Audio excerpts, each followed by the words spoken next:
é fato. Então, se você disser eu não sou capaz, o cérebro diz verdade, você não é capaz. E se você disser eu sou capaz, eu vou conseguir, ele diz verdade, você é capaz e vai conseguir.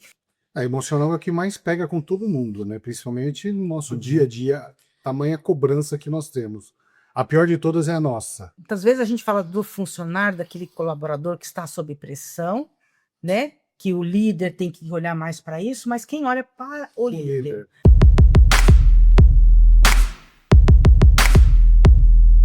3, 2, 1. Fala, pessoal! A gente está começando mais um episódio aqui.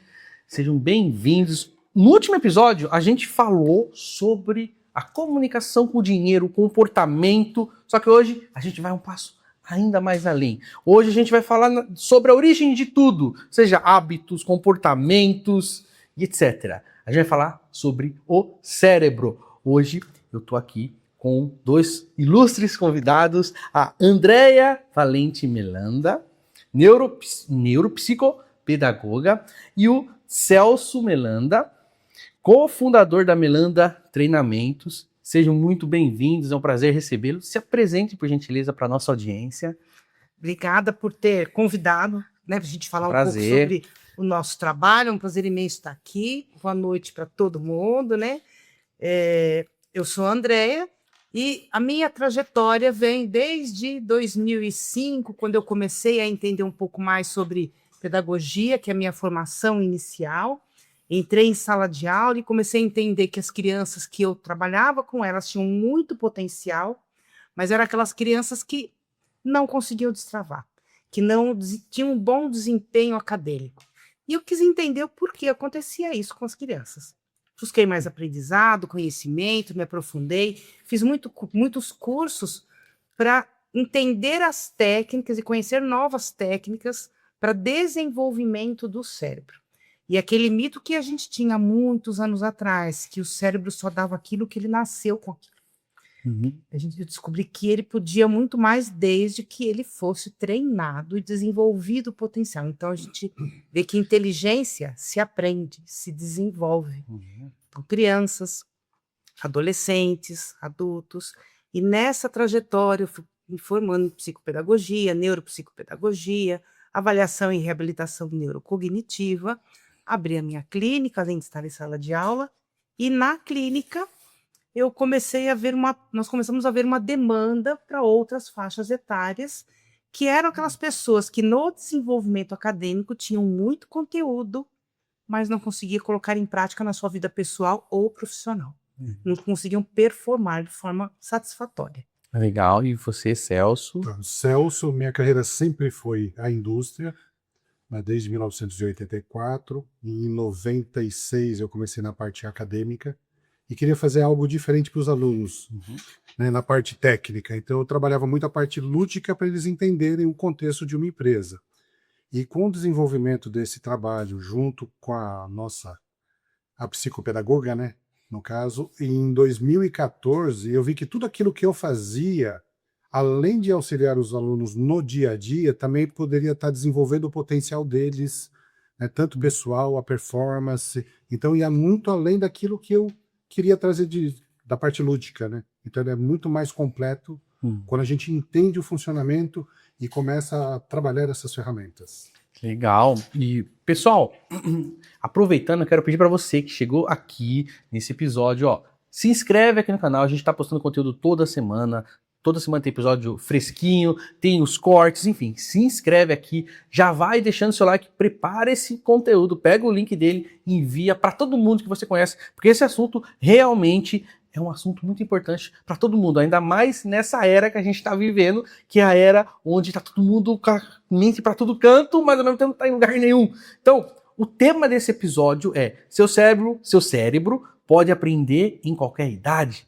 Começando, a gente entrando no tema, muitas pessoas dizem, você até começou dizendo, né, André, que não nasceu inteligente, que não nasceu de tal forma, ou o meu cérebro ele não é bom para aprender. Isso é um mito? Ou realmente existe limite para o desenvolvimento do cérebro? Como que funciona? Aquela questão de inteligência, nasci inteligente, vou ser assim a vida toda, e se eu não nasci, Não tenho chance de aprender não mais? tenho chance de aprender. O cérebro aprende em qualquer idade, ele se desenvolve. Assim como o músculo do corpo, a gente estimula e ele desenvolve, o cérebro é a mesma coisa. Quanto mais a gente estimula, mais ele desenvolve. Então, a inteligência, na verdade, o que que é? É o que eu faço, como eu uso aquilo que eu aprendi. Então, muitas vezes a gente vê pessoas com muita informação, com muito conteúdo, mas não sai do mundo dos pensamentos, não consegue colocar em prática, não consegue desempenhar, não consegue ter um desenvolvimento. Então, a inteligência é como eu vou usar o que eu sei. Posso saber pouco, mas eu uso muito. Eu posso saber muito e não consigo utilizar. Então, é isso que é inteligência. A gente desenvolve o cérebro a pôr a mão na massa, a ter ações. Então, desenvolver o cérebro, uma área específica, pré-frontal, né? Funções executivas, planejamento, atenção, concentração, foco, flexibilidade cognitiva. Quando vem algo inusitado, uma surpresa, a gente consegue pensar num plano B, uma pergunta diferente, um questionamento diferente, eu consigo buscar informações diferentes para responder. Controlar pensamentos, que é o controle inibitório, controlar o foco da minha atenção. São habilidades que estão nessa parte do cérebro, no pré-frontal.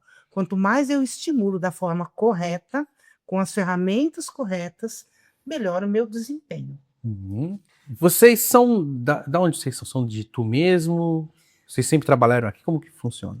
Nós somos de São Paulo, Santo André, moramos em Ribeirão Preto, desenvolvemos nosso trabalho lá em Ribeirão, depois fomos para a região de Campinas, Cosmópolis, Mojimirim, Olambra também, tivemos nossas unidades de treinamento nessas cidades, e agora nós estamos trazendo para Itu. Mas nós estamos há 20 anos trabalhando nessa área de estimulação cognitiva nessas outras cidades, e agora trouxemos para Itu. Legal. E hoje vocês também estão trabalhando para todo o Brasil online? Para todo o Brasil online.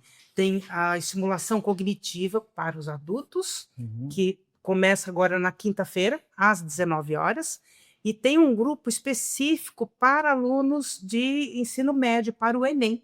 É um curso curto, de 12 aulas, também iniciando dia 6 de agosto, quinta-feira. Legal. E longo desses 20 anos de trabalho que vocês têm, aí eu imagino que cada um vai ter uma resposta.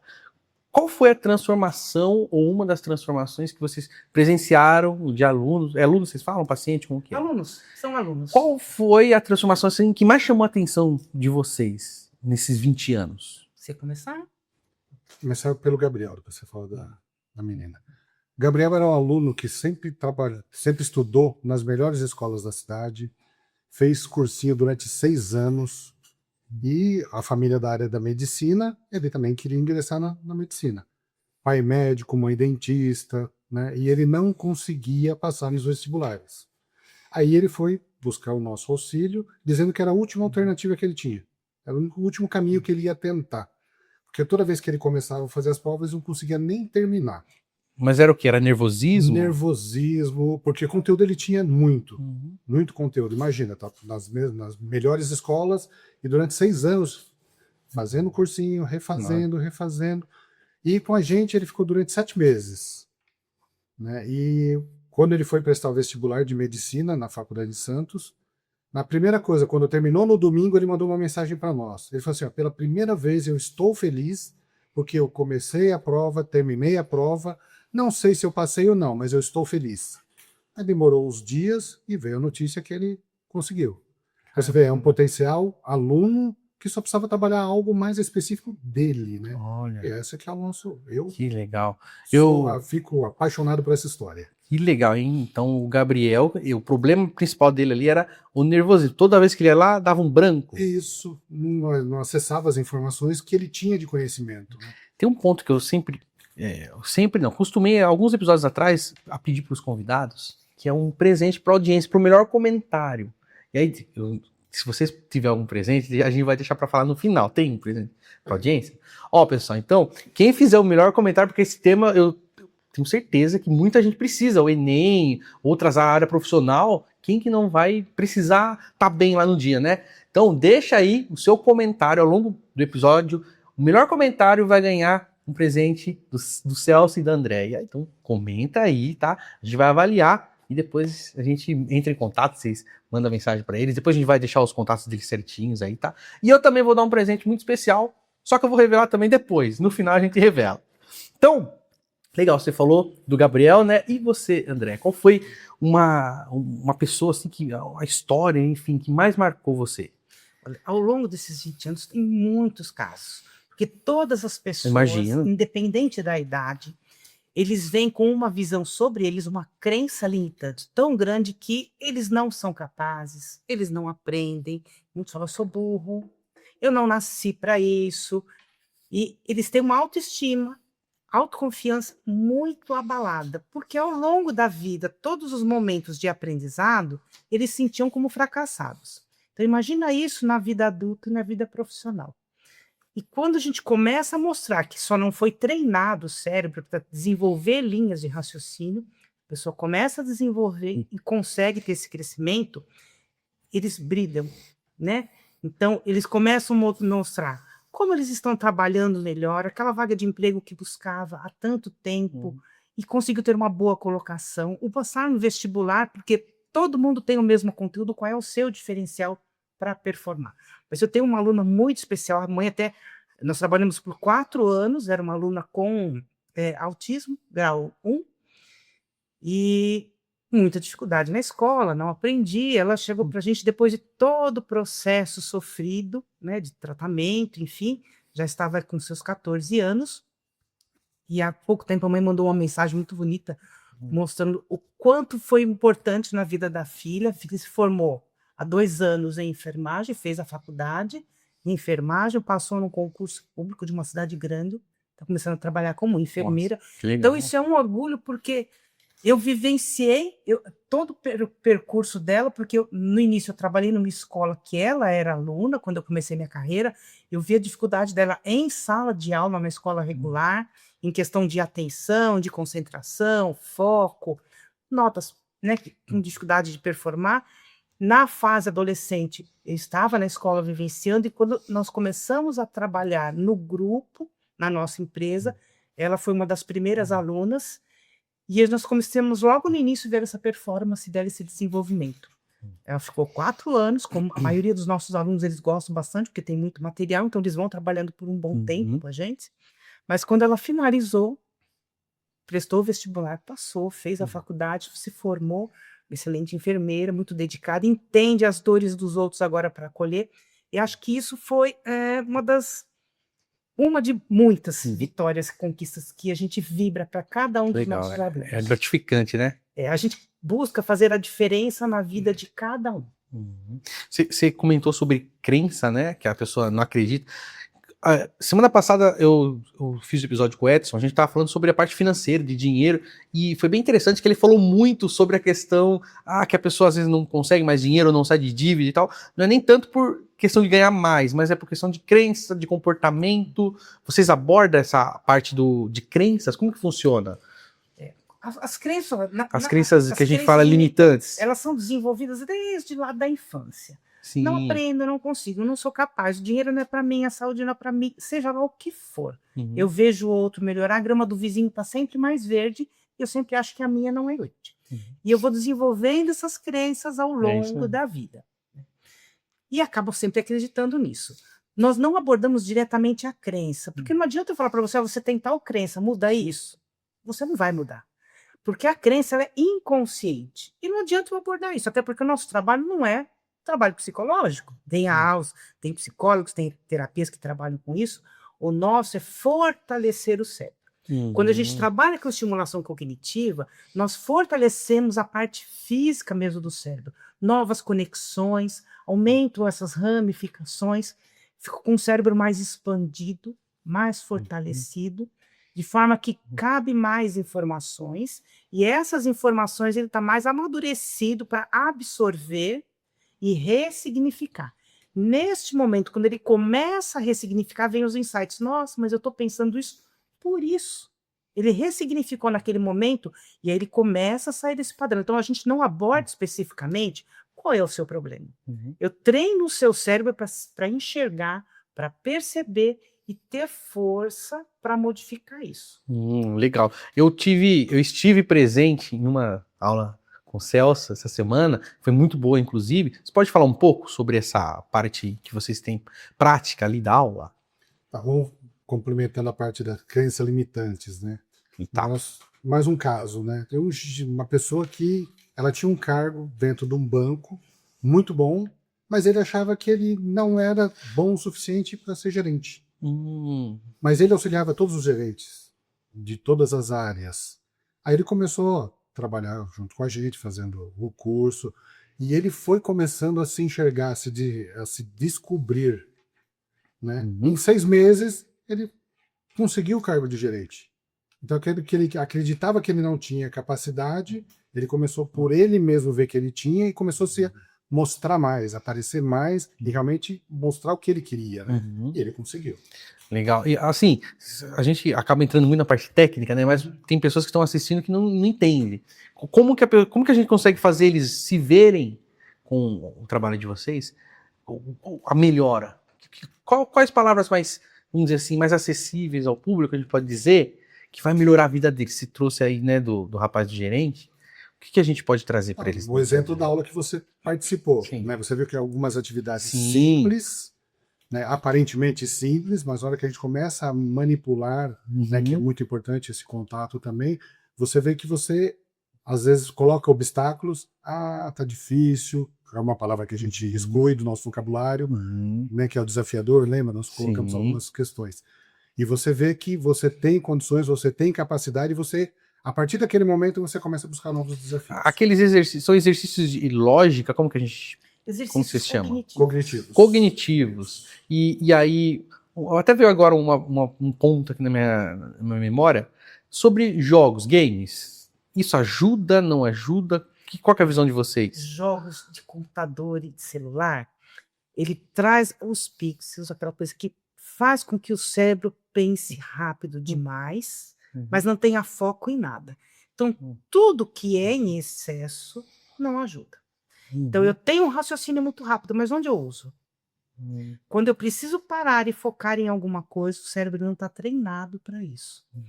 Então, o que a gente trabalha é o treinar a sua atenção, é treinar você ter um planejamento de ação. Então, os jogos manipuláveis, eles vão ajudar. Até assim, a parte da escrita, da percepção visual. Então, gamers, eles até ajudam, mas muito limitado. Não nada em excesso. Mas para crianças, nem pensar. Isso, mas é para o adulto. Por que a gente começa a ver de forma diferente, se enxergar de forma diferente? Porque o nosso cérebro, nossos olhos só enxergam aquilo que o nosso cérebro foi treinado para ver. Então, por exemplo, se eu falar para você hoje, olha, você pensou em algum momento em comprar determinado carro. A partir desse momento que você pensou em comprar o carro, você sai na rua e você só vê esse modelo de carro. Mas ele começou a invadir as ruas ou ele sempre esteve lá e você não via? Então, você começou, quando você pensou sobre isso, seu cérebro treinou para ver isso. E esse foi o seu foco. Quando a pessoa está com o cérebro dela treinado para ver fracasso, ela só vai enxergar as dores e os fracassos dela. Quando ela começa a treinar e enxergar o que ela tem de bom, e ela tem um potencial que não foi treinado para ser desenvolvido. Quando ela começa a enxergar isso, ela começa a desenvolver. E isso aí conecta, porque como eu vivenciei lá na prática, porque se a pessoa acredita que ela não consegue fazer, seja uma coisa da vida que ela quer, ou um exercício simples, ela teve o primeiro contato, e ela vê, não consigo, nunca vou conseguir fazer. Aí vai fazendo com o incentivo de vocês, né? Você consegue, ela faz assim, essa, tal. E a pessoa se vê fazendo, ela se sente incentivada, né? E isso ela transfere para outra área, que é aquela coisa que ela quer, aquele sonho que ela quer realizar, que ela achava que não conseguia, ela se sente mais confiante, empoderada, né? Tem um ponto que eu sempre ouvi o pessoal falar, quando a gente fala de cérebro, eu quero saber de vocês. É verdade que o cérebro ele não distingue o que é real do que é imaginário? É fato isso? É fato. É fato, então, se você disser eu não sou capaz, o cérebro diz verdade, você não é capaz. E se você disser eu sou capaz, eu vou conseguir, ele diz verdade, você é capaz, vai conseguir. Então ele concorda com tudo que eu falo? Sim. Se eu vejo um filme de ação, de terror, que eu fico com medo, meu cérebro ele vai desencadear uma ansiedade, adrenalina, seja o que for, porque eu estou vendo o filme, mas é só um filme. Para você, mas para o meu cérebro, não. Então, ele vai assumir como tudo verdade para ele. Uhum. Então, o nosso desempenho é em relação ao que a gente vê, ao que a gente sente. E quando a gente começa a perceber e, por exemplo, vou levar para a vida aquilo que eu estou fazendo na aula. Eu não vou dizer, nossa, lá na aula eu treinei ter foco e atenção, agora eu estou assistindo aqui. No vestibular, por exemplo, eu preciso ter foco e atenção. Deixa eu lembrar o que eu fiz lá para fazer aqui. Não é assim que funciona. Na nossa aula, a gente treina a sua atenção. A gente treina a sua memória de trabalho, que é aquela memória que eu preciso para ler um texto e interpretar. Eu não tenho que voltar 2, 3 vezes para ler aquele texto, porque eu perco muito tempo. Então, é a memória de trabalho que eu tenho que estimular. Quando eu treino essas habilidades, o cérebro foi treinado. Quando eu chego naquilo que eu preciso fazer, ler um livro, ler um texto, fazer uma prova, o meu cérebro ele vai entender que aquilo é a atenção que eu treinei e ele vai para a atenção. Eu coloco sempre uma comparação que eu acho que fica mais fácil entender. Quando a gente quer performar na corrida, por exemplo, né? Tá chovendo, eu vou para a academia e treino na esteira. E eu estou treinando o corpo para conseguir oxigenação, fôlego, correr, e vou treinando. E eu consigo correr, em determinado momento já estou correndo muito bem. Aí chega no domingo, a academia está fechada, à noite. O que eu faço? Não corro porque eu não tenho esteira? Não, eu não preciso mais da esteira. Eu corro, eu vou para uma praça e corro. Eu não preciso mais da esteira. Eu já treinei fôlego, performance e corro. O cérebro é a mesma coisa. Eu treinei habilidade, eu vou usar em qualquer lugar na minha vida. Legal, muito, muito interessante. Quer falar um ponto? Tenho, só um ponto. Que nem na questão do treinamento que você participou. E se você observar, em nenhum momento a pessoa tem a resposta. Né? Em todos os momentos que nós chamamos de mediação, nós fazemos questionamentos, perguntas, sugestões para que a pessoa realize e ela se sinta capaz. E você vê que quando consegue, você fala, pô, mas eu fiz. É isso mesmo. Né? Não foi dado a resposta, né? A pessoa mesmo conquista, isso que é o prazeroso. Isso é muito legal. Quando você fez aquele jogo lá que a gente tem que identificar, né, as figuras iguais e tal, teve uma que eu olhei assim, cadê a figura? Não achei. Aí depois, com calma, foi passando a rodada, eu comecei a achar, foi ficando mais fácil. Isso é muito interessante. E aí, eu não sei se... Eu acredito que tem a ver, como eu falo. Eu tirei habilitação recentemente. E a gente percebe, na hora que vai fazer a prova, pra mim foi tranquilo, mas a gente percebe as outras pessoas, principalmente pelo menos na turma que eu peguei, eu vi principalmente mulher. Fica muito nervosa na hora de tirar, né, na prova, e tem que concentrar no volante, na embreagem, acelerador. Esses exercícios de vocês ajudam para a pessoa que está nesse processo também? Ele ajuda em qualquer momento da vida. Legal. Porque se a gente está treinando um cérebro, fortalecendo para ele ser autoconfiante, ter autonomia, eu estou treinando ele para ter autonomia e autoconfiança em qualquer área da vida, inclusive numa prova, por exemplo, de volante, num psicotécnico. Então, é que eu estou trazendo isso mais nicho, mais assim específico, porque às vezes quando a gente deixa, as pessoas entender, né? Não imaginam, pô, então isso pode me ajudar nisso também. E às vezes tem muitas pessoas ali que estão, pô, eu vou fazer isso. Então, muito interessante. Então, ajuda de forma ampla, claro. Uma forma em qualquer área. Eu digo assim, a estimulação cognitiva, ela serve para quem? Para quem precisa usar o cérebro com performance. Então, eu preciso usar meu cérebro com performance? Muito. Né? Então, eu faço estimulação cognitiva comigo ainda. Eu ainda faço. Preciso de níveis mais desafiadores, porque eu já cheguei, né, num grau que, como eu estou trabalhando com isso, já performo bastante, eu preciso de um desafio mais elaborado. Mas eu também trabalho com estimulação cognitiva, porque a partir dos 25, 30 anos, a gente está perdendo habilidades. Está em declínio. Né? Então, eu também já entrei na linha do declínio. E eu tenho que trabalhar a estimulação comigo também. O Celso também. A gente faz os nossos trabalhos de estimulação também para nós. E hoje em dia, a gente tá num mundo doido aí, né? Todo mundo hiperestimulado. Eu quero saber de vocês. Qual que é o hábito, ou os hábitos da nossa vida moderna, que mais prejudica, ou que mais estão prejudicando o funcionamento do cérebro? Olha, telinha. Passa super rápido, não vejo vídeo nenhum, só passo, vou olhando. O cérebro pensa rápido, mas eu estou treinando o cérebro para não ter atenção. Assim como eu treino para ter atenção, eu estou treinando para não ter atenção. E a gente vê muito crianças e também idosos, são as pontas, que estão lá no celular vendo vídeos. Nesse momento que eles estão no vídeo, não tem mais interação social. O vídeo é rápido, eu não paro para entender o que está sendo dito, não entendo às vezes muito bem, e eu não converso mais com as pessoas. Tanto a criança que está desenvolvendo a linguagem, quanto o idoso que já está perdendo essa habilidade, deixa de conversar. Então, ele não está mais treinando, desenvolvendo, estimulando a memória para guardar aquela informação, para manter um diálogo. Fica a todo momento que eu estava falando mesmo. Qual é o assunto? Não guarda informação. Não consegue ter atenção na pessoa. Então, diz que a memória está ruim, mas na verdade não teve atenção, porque nem enxergou aquilo que passou pela frente. Porque está tanto tempo naqueles vídeos curtos, não tem mais interação. Então, não consegue mais ter uma conversa saudável, porque não tem mais o hábito de buscar as palavras para formar as frases para conversar. Demora para vir essa informação, e eles começam a se afastar do convívio social. Então, é um prejuízo social para o idoso e um prejuízo social para a criança que deveria estar socializando, porque é nesse momento de 2, 3, 4 anos que a criança está desenvolvendo vocabulário, ela está desenvolvendo perceber a intenção do outro, as emoções do outro, dessa convivência, e ela se afasta porque ela está só nos videozinhos rápidos. Então, é um prejuízo muito grande para as pontas, e para o adulto é uma fuga, né? No estresse, eu preciso fazer um trabalho, determinado trabalho, e eu tenho que pensar para fazer. Mas o pensar cansa. Ele gasta aí uma boa porcentagem de energia do nosso cérebro, e o nosso cérebro ele sempre busca o caminho mais econômico. Economizar energia, para isso que o nosso cérebro foi feito. Então, se eu quero economizar energia, eu vou evitar pensar.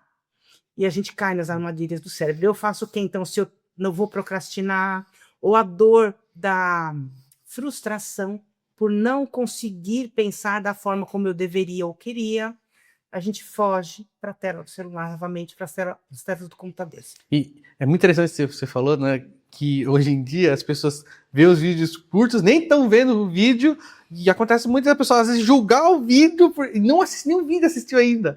E outro dia fui ver um pouquinho de vídeo, né, na internet. Sobrou o famoso tempinho. Quando veio, passou 1 hora. Falei, caramba, passou 1 hora eu aqui passando o vídeo. E ele, não sei, hiperestimula, né, o cérebro, que a gente não vê passar a hora.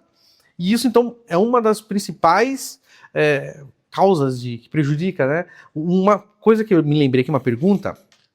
Vocês acham que... Porque, pelo menos, de um tempo para cá que eu comecei a ouvir mais se falar de TDAH. Não sei se é por questão de estudos ou porque realmente aumentou. Tem a ver com essa questão da internet, dos vídeos curtos, dessa hiperestimulação? É um conjunto de fatores. A gente sabe que a questão da hereditariedade ele é muito forte, né? Mas depende da gente abrir a porta ou não. Não é determinante. Mas tem esse fator da vida mais agitada, da pressa. Mas com os vídeos, antigamente era a televisão, hoje os vídeos. Então, criança que não sai, não brinca, não corre, não faz uma atividade física. E não é uma atividade física, vai jogar futebol, vai fazer natação. Não. É o brincar, é o momento do ócio de brincar, de criar, deixar aquele cérebro fluir. Então, está sempre fazendo alguma coisa de agenda cheia, alguma coisa programada, determinada. Não tem tempo de criar, de relaxar. É um cérebro cansado. E é interessante que a tecnologia que veio para ajudar a ter mais tempo acaba ocupando e fazendo a gente ter mais atividades ainda, né? É o equilíbrio. Tem as atividades de criança que a gente fazia, né? O correr, o pega-pega, o esconde-esconde. A amarelinha. Amarelinha, mas isso trazia muitos benefícios para você também na sua locomoção, na sua coordenação. Né? Na minha geração, eu cheguei a pegar a brincadeira, a famosa brincadeira na rua, jogar bola, tudo isso, bolinha de gude. Hoje em dia... Como? Betis. Um fala maneira, o outro fala... o taco. Sim. São várias linguagens. Sim, então, eu cheguei a pegar, tinha brincadeira que eu não brincava, mas eu via os amigos brincando.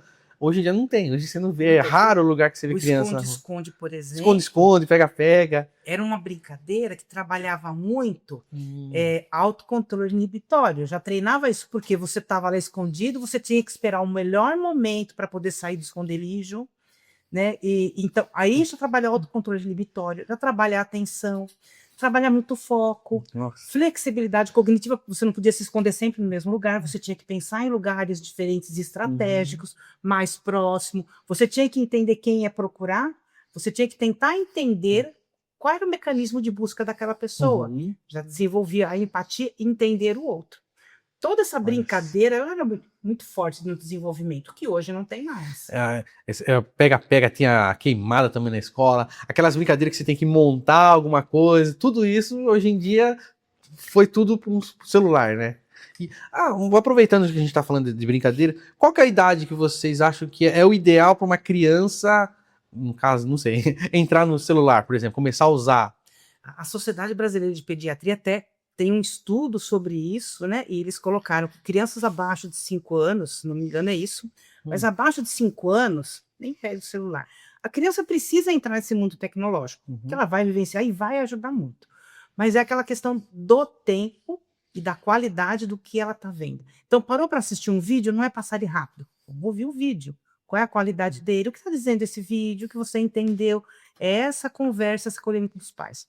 O que a gente vê muito, os pais cada um num canto e a criança, ninguém conversa, não tem mais uma interação, não tem mais aquela percepção um do outro, cada um vê o seu trabalho e a criança sozinha. Você falando aí, eu até lembro de uma outra coisa quando eu era criança também, que era uma das coisas que eu mais gostava de fazer, era quando a gente ia alugar filme, a gente ia na locadora, todo o processo, coisa que hoje não tem, não existe mais isso, você ia na locadora, você sentiu o local, hoje não, hoje você vê tudo no celular, tudo na tela. Então não existe mais, não tem mais aquele esperar um pouco, aí quando tem a questão de FIA, tudo bem, isso é tecnologia, mas totalmente diferente, não tem mais a experiência, né? Eu acho que é muito disso também hoje, essa questão das pessoas, das crianças e tal, não ter as experiências. Tá tudo resumido. Não tem a socialização. Né? A socialização, pronto, ótima palavra. Experiência de vida. A gente vê que tem muito conteúdo, porque eles aprendem na escola conteúdo, mas a vivência fora da escola, o que fazer com aquilo, eles não têm. Nossa, tá vindo muita lembrança. Na minha época que eu brincava com areia, todas essas coisas. Uma pergunta aqui interessante também. Tem um outro ponto depois que eu vou trazer, que até marquei aqui. Mas qual que é a diferença entre adquirir informação e realmente aprender? Adquirir informação, a gente vai tendo conteúdo. Se eu tiver uma boa memória, eu vou lembrando de tudo que eu aprendi. E o aprender é aplicar aquela informação que você tem. Então, por exemplo, né, eu tinha alunos que sabem muito sobre determinados... matemática muito bom. Aí vai fazer um cálculo fora daqui, né, a regra de 3. Onde eu vou aplicar aquela informação que eu conheci? Então, o conteúdo eu tenho, mas eu não aplico aquela informação. Então, essa é a diferença de conteúdo e aprendizado. O aprendizado, no caso, ele é prático. É colocar em prática aquilo que você viu, aquele conteúdo que você viu. E agora outra pergunta que eu até anotei aqui é sobre a meditação. Que vocês recomendam? Qual é a importância disso? Para um cérebro ativo, é um conjunto de situações. Alimentação adequada, atividade física e atividade cognitiva. Essa tríade. Os três, não adianta só alimentação saudável se eu não cuido da atividade física e do desenvolvimento do cérebro. Estimulação do cérebro. Porque eu estou trabalhando a perda muscular com atividade física, mas e a perda cognitiva que a gente tem? Então, eu preciso também estimular. É um conjunto. Agora, em relação a esse conjunto de atividades, todos esses três precisam estar uníssonos, né, para conseguir ter um bom desenvolvimento. Então, atividade física, atividade cognitiva, alimentação. Atividade física, cognitiva, que entra o sono também, né? O sono também, porque tela antes de dormir, a gente sabe que não produz melatonina, que o cérebro precisa ficar no escuro. A meditação, desde que a pessoa consiga, é muito bom, mas se eu não consigo meditar, mas eu consigo cantar, eu consigo ter foco numa melodia suave, interessante. Uma meditação, fazer uma caminhada ao ar livre. Aquelas meditação guiada que tem na internet ajuda? Ajuda, desde que a pessoa consiga fazer, porque às vezes o cérebro está tão agitado e a pessoa não vai conseguir fazer e ainda vai se achar um fracasso. Então a meditação ajuda? Ajuda. Mas não é só isso. Eu não preciso fazer meditação, mas eu tenho outras situações, por exemplo, que ajudam o meu cérebro a relaxar. Tirar a tela é uma delas. E o desafio para muito. Teve Controlar a ansiedade da tela. algumas semanas atrás eu entrevistei uma médica, acho que vocês chegaram a conhecer num evento que teve na prefeitura, a Cida. Ah, sim. Ela fala sobre o sono. Foi muito interessante o episódio, recomendo vocês assistirem também. Aí você falando da tríade, eu lembrei da parte de alimentação e realmente, hoje as pessoas não estão dormindo, pelo menos o que chega até mim, não estão dormindo tão bem. Ou dorme e não descansa. O cérebro Ou não não relaxa. estão descansando por causa que a mente está... Não entra no sono profundo, né? Não entra no estágio do sono profundo. Que é o momento de guardar as informações, né? Tanto que nas atividades, né, quando terminamos a aula, o que a gente fala para os alunos? Posso fazer em casa? Posso fazer? O que a gente recomenda? No máximo 15 minutos por dia, porque aquele dia que a gente tem a aula em si, você já exercita muito o cérebro. E se você fizer todo dia isso, você vai estar cansando o seu cérebro também. Então, e o seu desempenho também não vai ser o adequado. Então aí você recomenda 15 minutos por dia. No máximo. Aí, só que o ideal é variar as atividades, um pouquinho de cada uma, 5 minutos em cada uma das atividades. Mas é evitar atividades no digital, mais coisa que por causa. Por que exatamente? Pode falar um pouco sobre isso? Sobre por que fazer atividade que a pessoa pega na mão? Vou escrever. Você quer responder? Tem muitos estudos agora, que era na Holanda, em alguns países que eles usavam muito tablet em sala de aula, que eles viram o prejuízo que as crianças tiveram, tiraram, agora estão voltando com livro, com a escrita. Porque quando a gente está escrevendo, primeiro que eu estou mais focada no que eu estou fazendo. E eu estou trabalhando na questão sinestésica, da coordenação motora. Então, o aprendizado e o desenvolvimento, ele vem do que eu ouço, do que eu vejo, do que eu falo e do que eu faço. Se eu não estou escrevendo, meu nível de atenção é outro. Eu não estou, olha o manual que a gente fala de desenvolvimento. Então, é importante a leitura no papel, a escrita no papel. Agora caiu um pouco a ficha. Caiu a ficha, a questão do aprender que vocês estavam falando. Porque você está fazendo, né? O fazer. Muito... dentro das nossas ferramentas, tem os jogos pedagógicos, tem o Soroban, tem o Tangram, tem várias ferramentas. Você pode ver que lá o Abaco, o Soroban, ele é concreto, é um físico, né? Os jogos também. Aqueles da pirâmide é o quê? Como que é o nome dele? Ele é o Tangram. E do joguinho lá da conta chinesa. É chinesa? Soroban. Muito interessante. Apesar de ser para cálculo, o objetivo dele é trabalhar duas áreas específicas do cérebro, pré-frontal e cerebelo. Funções executivas, que a gente fala que precisa, mas o adulto também, e cerebelo, que envolve a questão da coordenação motora, do equilíbrio corporal. Só que não é o jogo pelo jogo, a atividade pela atividade. Tudo que é feito tem uma intenção. Se não tiver a intenção, é um passatempo, não é um estímulo cognitivo. A gente costuma falar assim, a pessoa que faz faxina, que limpa a casa, ela teve uma atividade, não um exercício físico. Então, para o físico, ela faz o que? Ela vai para o Pilates, vai para a academia, ali ela exercitou, mas quando ela vai fazer faxina, ela sai toda dolorida, o que não acontece na academia, porque teve uma intenção, um olhar, um direcionamento. Legal, esse é um ponto que eu sempre pensei, eu não sei se eu vi em algum lugar também, que, por exemplo, uma coisa é você caminhar para relaxar, para fazer um exercício. Outra coisa é você ir, por exemplo, vou até o centro da cidade, vou até tal lugar, caminhando, tem que resolver uma conta. Você tá indo com estresse. A intenção, né? A intenção. É muito interessante. Você trabalha o quê? 8, 9 horas por dia, caminha o dia inteiro. E quando você sai da empresa, relaxa, vai fazer uma caminhada de meia hora, ela teve mais validade do que todo aquele percurso que você fez durante o dia. Porque você não tá gastando mais físico do que necessariamente o mental. Mental. Você tá estressando o mental. Você tá preocupado com alguma coisa gerando cortisol. Aí o seu corpo, ao invés de estar liberando a dopamina, toda vez que você faz uma atividade, por exemplo, você fez lá com o Celso, você fez e conseguiu, o cérebro liberou dopamina, mas não uma dopamina barata daqueles joguinhos que a gente faz pela internet. E a caminhada, quando você faz uma caminhada com a intenção do relaxar, sem estar preocupado, você vai liberar dopamina. Agora, com a preocupação, com a ansiedade, com o medo, tem que chegar rápido, tá liberando muito mais o cortisol. E sobre a questão, a gente tem duas áreas, né? A racional e a emocional, a criativa, que eu quero falar. Quais exercícios estimulam mais a parte criativa? Olha, quando a gente fala em criativo, é muito interessante que a gente pensa só em desenhar, pintar, recortar. E artes. A criatividade é solucionar problemas de forma diferente. Muito bom. Então, eu tenho um problema na minha vida pessoal que eu preciso resolver e eu penso numa forma inusitada de resolver, diferente do padrão. E dá uma solução, um retorno muito interessante. A gente vê pessoas criativas que em momentos de crise conseguem sair daquela situação e criar e ver o que ninguém viu. E ter uma performance, né? E ter um diferencial ali. Então, isso é a criatividade.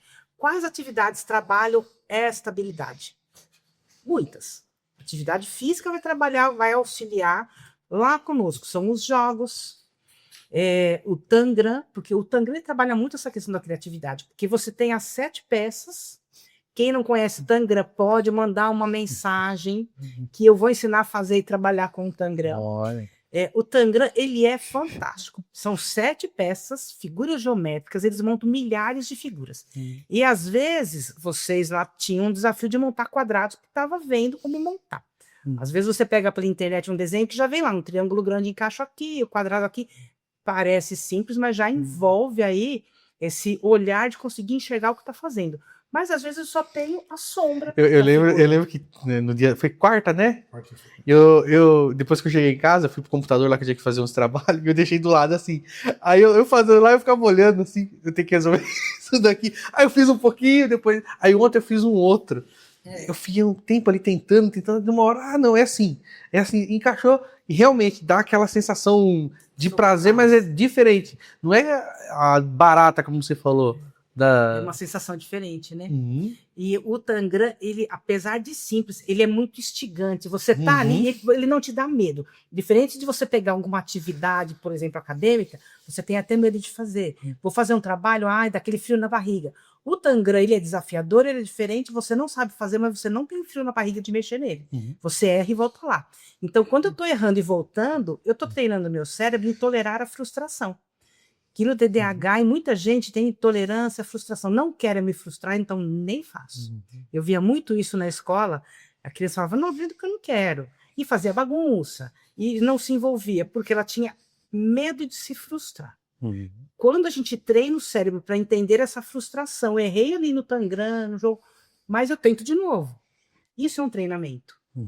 Aí, pessoal, você que tá com dúvida do que é isso tudo que a gente tá falando, prepara aí seu comentário, também prepara, a gente vai deixar a rede social deles também no comentário fixado para mandar para eles. Como que é a empresa? É Melanda, como que vocês chamam? Melanda Neurotreinamento. Melanda Neurotreinamento. Eu vou deixar o Instagram deles também, manda mensagem para eles lá, tudo que você tá com, porque realmente é muito bom. João, vou falar aqui com a produção. João, você tem alguma pergunta que você quer fazer, que você acha interessante?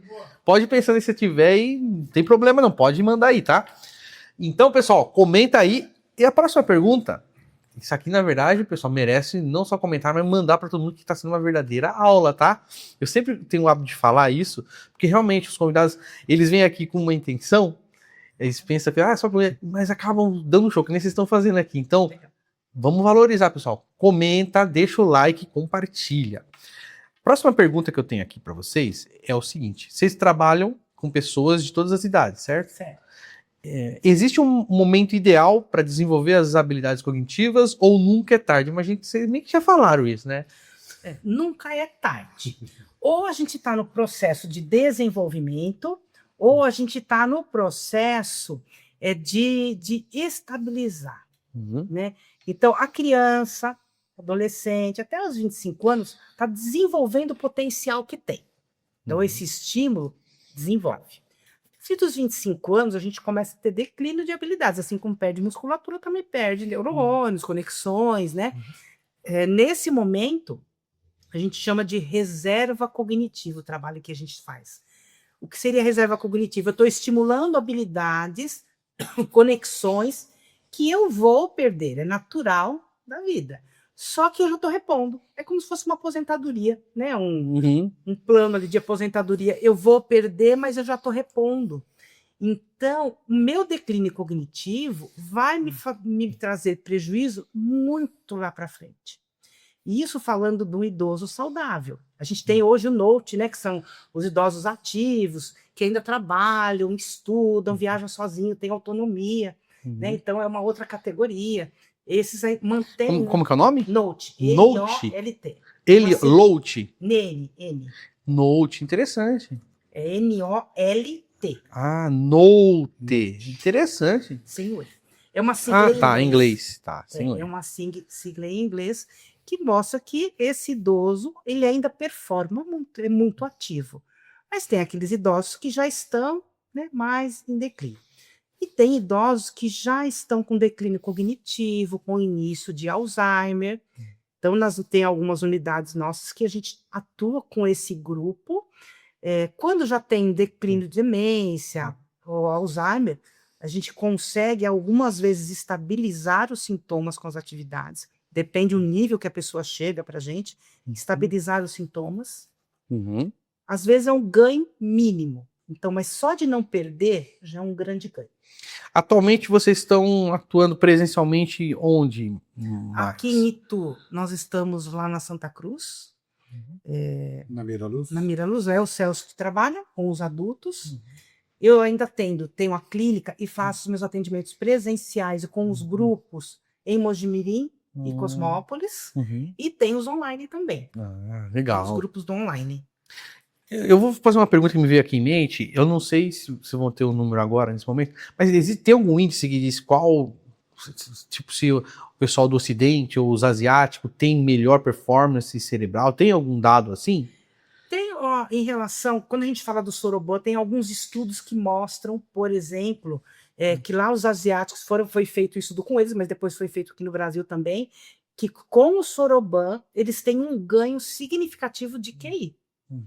Eu tenho um estudo de caso que eu fiz de um aluno meu, que tanto é da clínica quanto do grupo, ele precisou de 2 atendimentos, porque tinha alguns outros transtornos de linguagem, e ele fez uma avaliação cognitiva, uma psicóloga atendeu, fez uma avaliação cognitiva, e ele tinha um diagnóstico de limítrofe, e ele passou 3 anos, ainda é meu aluno, ainda é cliente da clínica, depois de 3 anos ele refez a avaliação cognitiva e ele ganhou 12 pontos de QI. Ele saiu do limítrofe, ele está na média.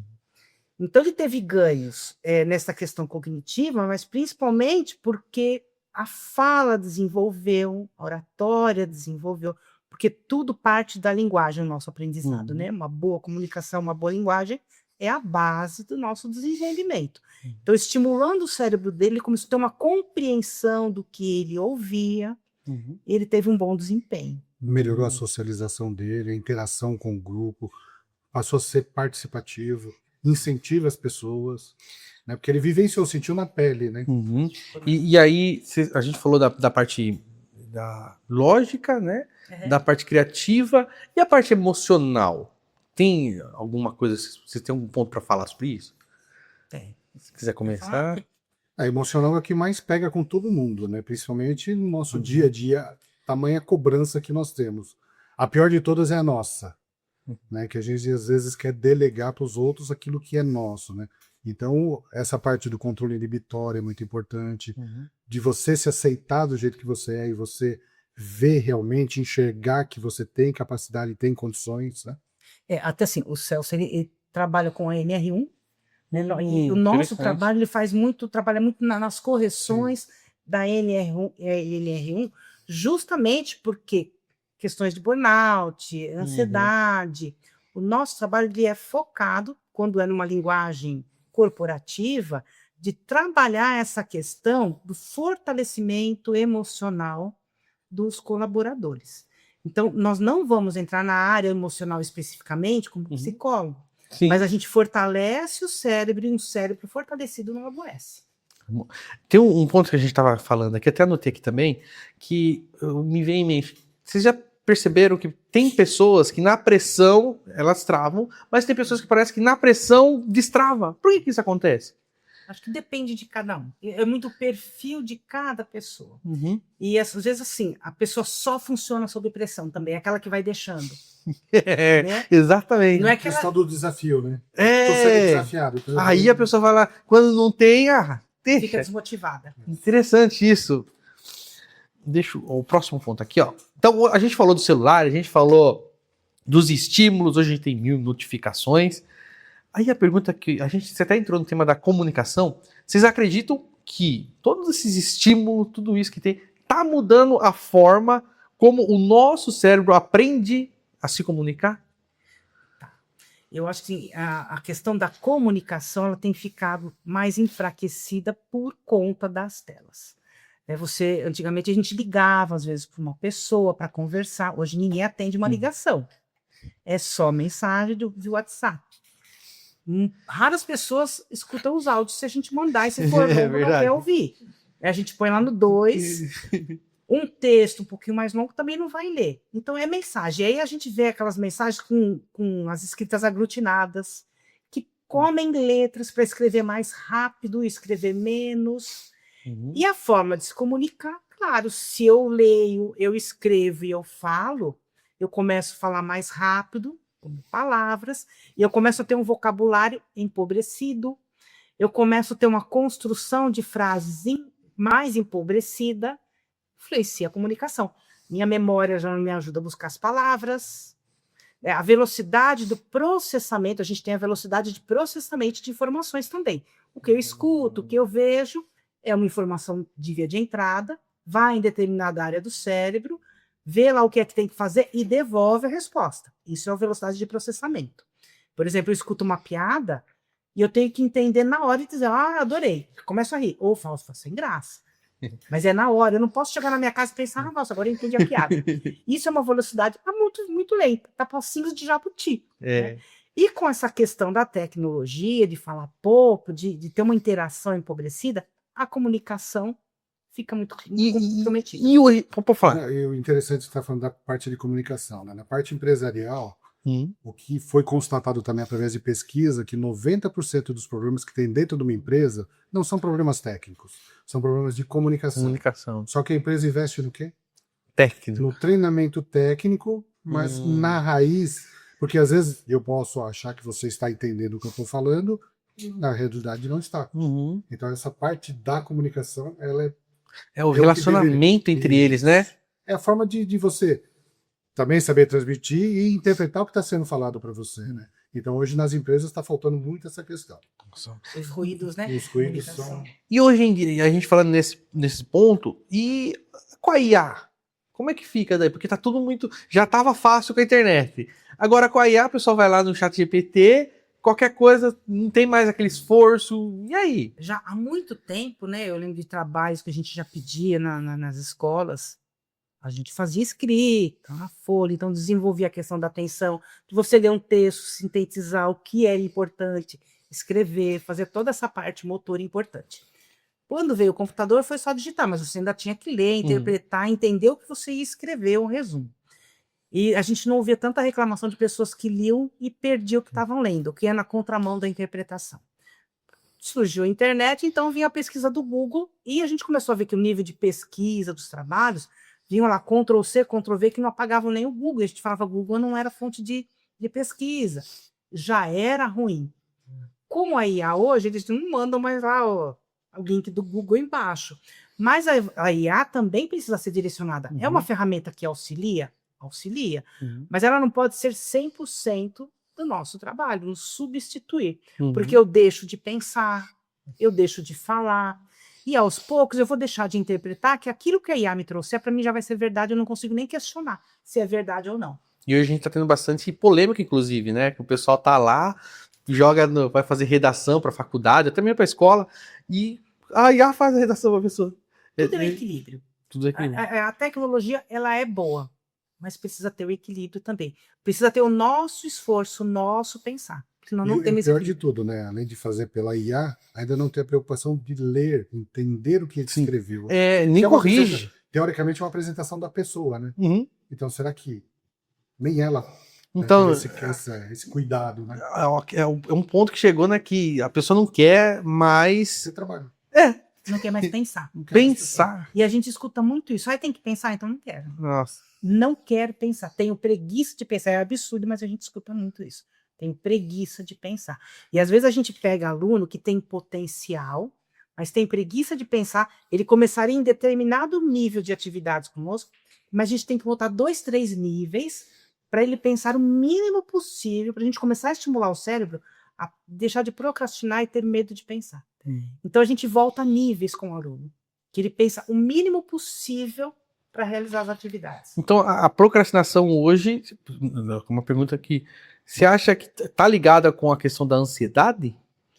Do fazer, né, da preocupação, ou em querer fazer muito bem feito, muito perfeito, e não confiar na própria capacidade, ou não tem desenvolvido linhas de raciocínio para construir. A gente sempre fala, melhor o feito, depois você vai para o perfeito, mas dê o primeiro passo.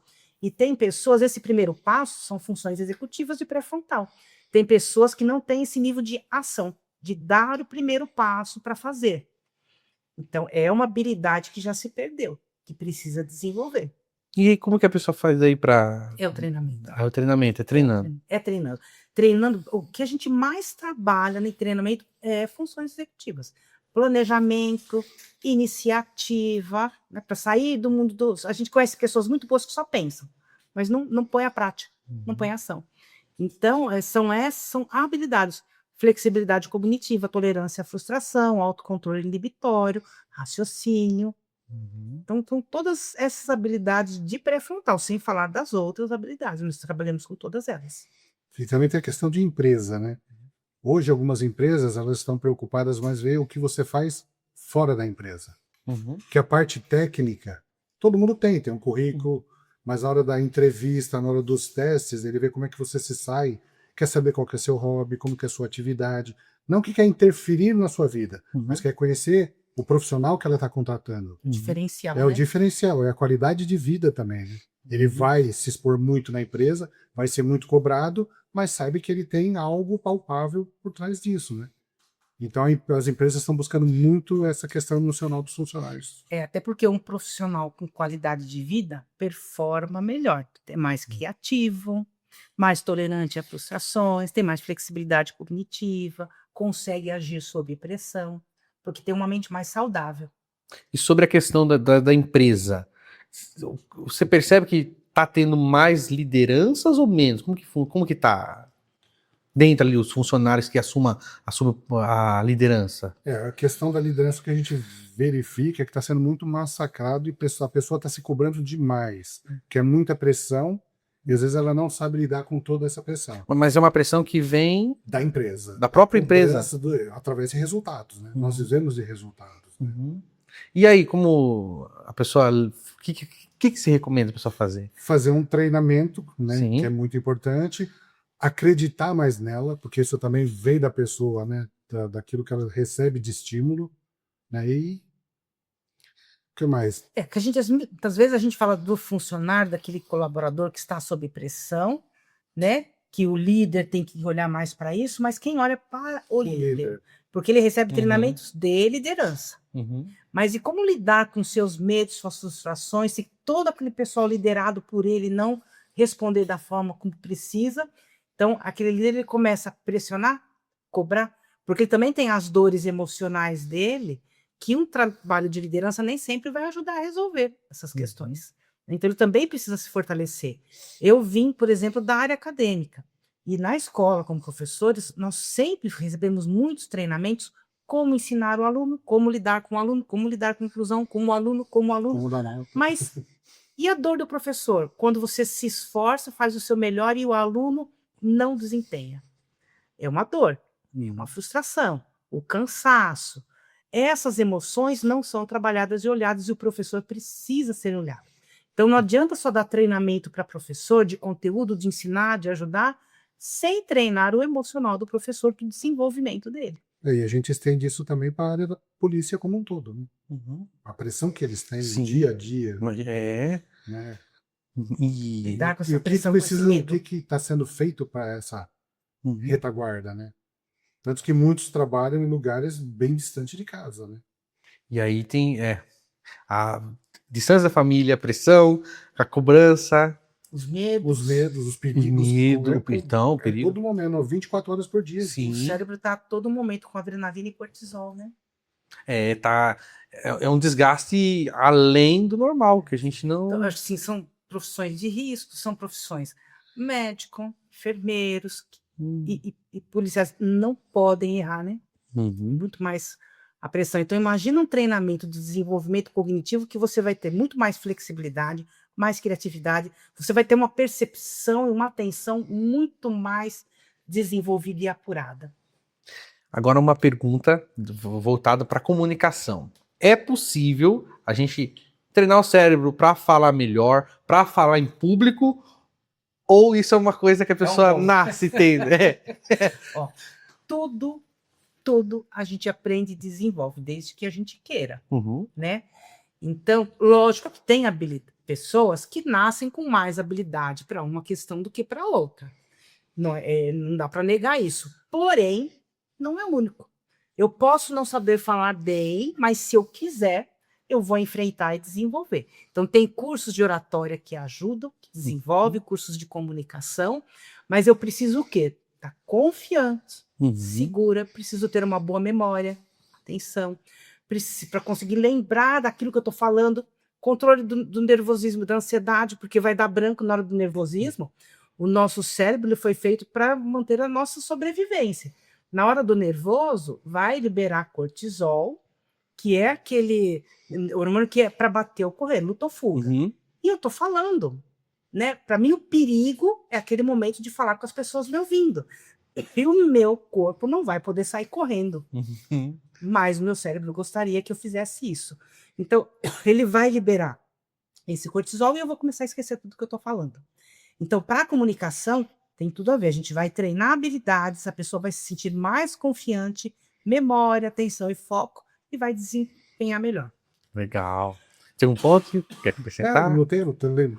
Como a gente está falando de lembranças, né? Na faculdade a gente fugia muito das apresentações, né? A gente sempre delegava para outro, né? Executava todo o trabalho e outro que apresentava, né? Tá pronto, agora faz a sua parte. Só que quem apresenta dentro de uma empresa, quem vai lá e fala, apresenta suas ideias, tem uma coerência na fala, na organização do pensamento, que a gente pensa em falar em público, é para um público grande, não. Dentro da empresa, eu vou falar só com o meu superior, eu vou falar com o pessoal que está ali próximo a mim, numa reunião, e eu não consigo me expressar, me expor, me comunicar, não tenho uma boa oralidade. Então, eu sou um profissional de excelência, mas não me comunico bem, não consigo expressar aquilo que eu quero, tenho excelentes ideias e faz o quê? Fala para alguém do lado, a pessoa do lado fala e ganha todos os louros, que é bem visto. Né? Eu costumo dizer no Fala Pessoal, a pessoa não se posiciona, ela não tem aquele ato de... Ela tem a capacidade, mas chega na hora de falar, de se expor ali, porque como você falou bem, não é só falar para uma plateia, é falar numa conversa, numa entrevista, às vezes a pessoa vai, uma reunião, às vezes, ou uma pessoa que a pessoa vai conhecer. Então, realmente, isso daí é um ponto que é muito importante, e é isso que faz a pessoa se destacar. Sim. Ela tem um monte de conhecimento, só que ela não coloca para fora. E uma outra pergunta que eu tenho aqui, que eu acho, essa aqui é muito interessante também. Se vocês tem uma pessoa que está assistindo a gente, que ela quer começar hoje a cuidar melhor do cérebro. O que vocês recomendam? Quais seriam os primeiros hábitos que vocês recomendam? Eu assim, reduz a tela, né? Leia um livro, ao invés de ler na tela, mas eu tô lendo, é diferente. Tá? Leia um livro. Eu tô rindo porque eu tô lendo um livro na tela. Na tela. Leia um livro físico. Você vai ver que talvez tenha que voltar menos. É muito melhor o livro físico, tá? É que o livro que eu tô lendo ele já tá lá, mas... É na tela, né? Mas é prático, mas sim. Primeira coisa, diminui a tela, faça uma leitura. Se não consegue meditar, escute uma música suave. Canta. O cantar ajuda muito, porque as cordas vocais ajudam a relaxar. Faça uma caminhada. Também, né? Interpretar o que está lendo. Né? Li, o que eu entendi dessa leitura? Né? É que ele fala assim, não é fazer a cola, né? O decoreba, falar tudo. Não, é o entendimento do assunto. Isso é muito importante. Ela já começa a se avaliar. Até porque a memória de trabalho é muito interessante. Muitas pessoas falam, memória está ruim, não funciona. Mas a base da memória é a atenção. Se eu nem vi, como é que eu vou lembrar? Essa questão da leitura do livro, eu estou lendo e tenho que voltar a todo momento porque eu esqueci o que eu li. O que acontece, na verdade? Quando a gente está lendo, eu olhei uma palavra, eu vejo a primeira, a última letra, o complemento da palavra, e o meu cérebro vai lá no meu banco de palavras buscar uma que se encaixa ali e dá sentido. Enquanto eu estou falando esta palavra, mentalmente, vou falando, os meus olhos já pularam para a próxima palavra desse movimento só dos olhos do nistagmo na minha cabeça, e ele está identificando, fazendo o mesmo processo para a próxima palavra e para a próxima. E nós, adultos, já somos bons leitores. Então, a gente deu a primeira palavra de forma consciente, entendeu? A segunda, a primeira linha de forma consciente, eu estou aqui presente. Só que chega um determinado momento que eu já estou decodificando as palavras também, que o meu cérebro vai pensar em outras coisas. Ele está pensando longe, eu estou continuando lendo as palavras, e o cérebro fazendo outra coisa. E aí eu falo, não entendi nada, tenho que ler de novo. Por quê? Porque meu cérebro está pensando em outra coisa. Ele fugiu. Então, memória do trabalho, eu vou lembrar do texto, não as palavras especificamente, mas eu vou lembrar do assunto, do contexto, o resumo. Se eu perguntar para você, por exemplo, sobre o que eu estou falando, você vai me dizer, você está falando sobre memória, atenção, como desenvolve o cérebro. Mas quais palavras eu usei para falar isso? Você não vai lembrar. E isso é a função da memória de trabalho. Eu não vou me lembrar exatamente das suas palavras, mas você falou sobre isso, isso e isso. E quando a memória de trabalho, que é a entrada da memória, não está funcionando, memória de curto prazo, longo prazo, não vão funcionar também. Eu lembrei de um livro, vocês falaram de livro, eu lembrei de um livro, não sei se vocês já ouviram falar, chama Treine Seu Cérebro para Ser Feliz. Eu tenho esse livro físico, muito bom, tem um monte de dados científicos ali, muito interessante. Tem algum livro que vocês recomendam para a audiência? Olha, eu acho que tem um livro mais simples, Sem Medo de Ser Feliz, Sem Medo de Viver, de Marcos Lucado. Eu acho que é um livro que ele trabalha muito em relação aos medos. É um livro de cabeceira. Porque às vezes a gente tem medo do simples, tem o medo de viver, tem o medo de falar. E por que você cria esses medos? Porque a gente cria esses monstros na cabeça da gente. Eu tenho um para pessoas de empresas, Opa! vestibulares, assim, que eu acho muito interessante. É um livro bem antigo, né? Foi best-seller por muitos anos. O Monge e o Executivo. O Monge Executivo. Já ouvi falar desse livro, já tem um tempo, eu não li ainda. Mas é fantástico. O Monge Executivo, muito bom. Para todas as turmas que eu dava aula, eu recomendava esse livro. Que legal. Até anotei aqui. Ó. Também é muito A Arte da Guerra tem, é muito bom. Ele fala muito de enfrentar os nossos adversários. E o nosso primeiro adversário é o nosso cérebro. Porque ele antecipa as nossas ações, ele conhece os nossos pensamentos e é ele o primeiro a criar os obstáculos e os nossos medos. As famosas autossabotagens, né? Autossabotagem. Agora tem uma... A gente está chegando próximo do encerramento. Voou a aula, esse episódio aqui. A gente está mais de 1 hora aqui. Nossa. Já. Tá, quando o papo é bom, a gente nem vê passar o tempo. Essa pergunta que eu tenho para vocês é a seguinte. Se vocês pudessem acabar com apenas um mito sobre o cérebro, qual que seria? Um mito que o cérebro ele só aprende até determinada idade. Que o cérebro ele só pode me dar aquilo. Ou é inteligente ou não é. Isso é mito. Ele aprende sempre. Ou ele aprende conteúdo, ou ele aprende a lidar com emoções e ressignificar, mas sempre é aprendizado. Quando a gente fala em aprendizado, não é conteúdo acadêmico, é aprendizado de vida. Então, acho que o cérebro ele é plástico. Ele amplia. Interessante. Uma que eu acho fantástico e importante é riscar da face da Terra, eu não sou capaz. Eu não sou capaz. Tem que riscar isso. Porque você é capaz, você consegue, é só você querer. Todo o cérebro aprende. Muito legal. E aí, lembra que eu falei para a audiência do presente? Qual que seria o presente? Para o melhor comentário. Para o melhor comentário? Aí vocês... Eu acho assim, se for um adolescente, né, a gente poderia dar o curso. Sim. Né? Olha, curso. Interessante. O online, né, que é online, que a audiência aí... Tá, então a gente vai colocar na descrição. Aí comenta, na descrição não, nos comentários. O melhor comentário vai ganhar, então vocês têm que comentar aí, tá? E eu vou dar um presente muito especial, eu vou estar deixando nada, eu vou falar depois. Tem a ver com o nosso treinamento Fala Pessoal, tá? Mas só pro melhor comentário. Tem outra, né, para todos. A gente proporciona uma aula gratuita para conhecer o nosso trabalho. Aí, pessoal, ó. Olha, falei de um presente e ganhou. Que legal. Quinta-feira, às 19h30, dia 6 de agosto. 6 de agosto. Tem uma aula experimental gratuita, online, totalmente online. Então, estão convidados. Quem quiser participar, é só entrar em contato, que eu mando depois o link da aula. Então, esse episódio está indo pro ar na terça. Então, depois de amanhã, vai ter a aula, então entre em contato. A gente vai deixar o Instagram, tudo certinho. O melhor meio de contato com vocês é o Instagram, qual que é? Pode ser o WhatsApp também. Tá, então a gente deixa nos comentários. E chega nesse momento do episódio, eu tenho o hábito de pedir para os convidados deixarem uma mensagem final. Mas como estamos em 2 aqui, então eu vou pedir para cada um deixar uma mensagem final, olhando para aquela câmera ali, para a nossa audiência. Uma mensagem do coração. A gente falou do cérebro, uma mensagem do coração. Quem começa? Primeiras damas. Assim, que o importante é se sentir capaz. Posso falar uma historinha bem simples? Tinha um fazendeiro que ele estava caminhando na fazenda dele, encontrou um ovo de uma águia e colocou no galinheiro para ser criado. Nasceu a águia, foi criada pelas galinhas, ciscava, olhava para baixo, dava pequenos pulos, fazia o que toda galinha faz. E um dia ela viu uma águia voando e ficou maravilhada. A galinha olhou para ela e disse: aquilo é uma águia. Ela voa, mas nós somos galinha, a gente não voa. E a águiazinha baixou a cabeça e continuou fazendo o que ela sempre fez. Em nenhum momento da vida, ela se questionou se ela podia e queria ser uma águia. Não porque ela não tivesse asas, mas porque ela acreditava que era só uma galinha. Então, acredite no seu potencial, em você pode se desenvolver, atingir tudo que você quer na vida. Aproveitando esse carinho, vamos contar uma também dos lenhadores. Opa! Tinham 2 lenhadores, né, fazendo uma competição para ver quem cortava mais madeira. Né, e trabalhava o dia inteiro. Um trabalhou o dia inteiro sem parar, e o outro fez pequenas pausas. Uhum. E no final, aí saiu o resultado.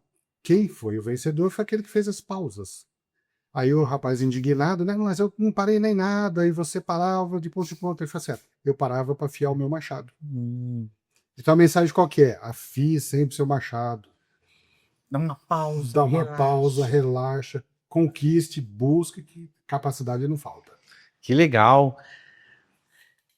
Andreia e Celso, agradeço a presença de vocês, foi um prazer. Nós que agradecemos. As portas estão abertas para outros episódios, é claro que aqui foi o primeiro episódio, tem assunto aqui para muitos episódios. E eu quero falar com você que está aí, que veio até esse momento. Primeira sugestão que eu vou dar para você é o seguinte: você já deixou o like, já se inscreveu, né? Já comentou aí e já compartilhou, né? Qual que é a sugestão? Você vai voltar esse episódio até o começo e vai assistir de novo. Porque aqui tem ouro, tem muito conteúdo valioso. Então assista novamente e manda para todo mundo. Compartilha com em geral, que esse aqui é um conteúdo valiosíssimo. A gente às vezes reclama de tanto conteúdo ruim que tem na internet. Isso aqui é um conteúdo bom. Vamos compartilhar para aquela pessoa que você sabe que merece e que vai aprender muito, que vai se beneficiar bastante com esse conteúdo. Chegamos ao final de mais um episódio. Eu quero agradecer a cada um de vocês mais uma vez. Muito obrigado e a gente se vê num próximo episódio. Até a próxima. Boa noite para todo mundo. Tchau, tchau.